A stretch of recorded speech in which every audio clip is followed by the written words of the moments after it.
മലപ്പുറം നിലമ്പൂർ പെരുവമ്പാടത്ത് കാട്ടാന ആക്രമണം. വെട്ടുകുഴി സ്വദേശി ഔസേപ്പച്ചന്റെ വീടിന്റെ ജനൽ തകർത്തും വീട്ടുമുറ്റത്ത് നിർത്തിയിട്ട ബൈക്ക് തള്ളിയിട്ടും ആനയുടെ പരാക്രമം കൃഷിയും വ്യാപകമായി നശിപ്പിച്ചു.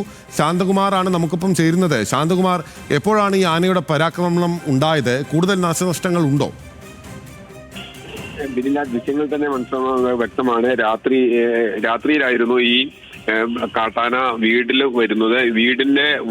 വീടിന് സമീപത്തെത്തി വീടിന്റെ ജനൽ തകർക്കുന്ന രീതിയിലേക്ക് കാട്ടാനയുടെ ആക്രമണം മാറുന്നു എന്നുള്ളതാണ്. കാരണം ജനങ്ങൾ താമസിക്കുന്നിടത്തേക്ക് വന്ന് കൃഷി നശിപ്പിക്കുന്നതിനും മാറി വീടുകളിലേക്ക് എത്തി വീടുകൾ തന്നെ ആക്രമിക്കുന്ന ഒരു സാഹചര്യം, ആ വീടിന്റെ ജനൽ തകർന്നതാണ് ഇപ്പൊ നമുക്ക് കാണാൻ കഴിയുന്നത്.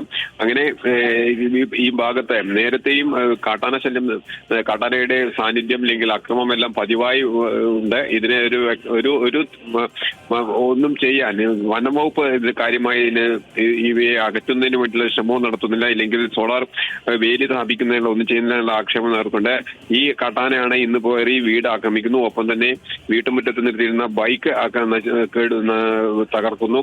അങ്ങനെ ഒരു കാട്ടാന ജനവാസ മേഖലയിലെത്തി വീട്ടിലേക്ക് വരെ കയറി ആക്രമിക്കുന്ന സാഹചര്യത്തിലേക്കാണ് ഇപ്പോൾ എത്തിയിരിക്കുന്നത്. പിന്നിൽ ശരി, വ്യക്തമാണ്. ശാന്തകുമാറാണ് വിവരങ്ങളുമായി നമുക്കൊപ്പം ചേർന്നത് മലപ്പുറത്ത് നിന്ന്.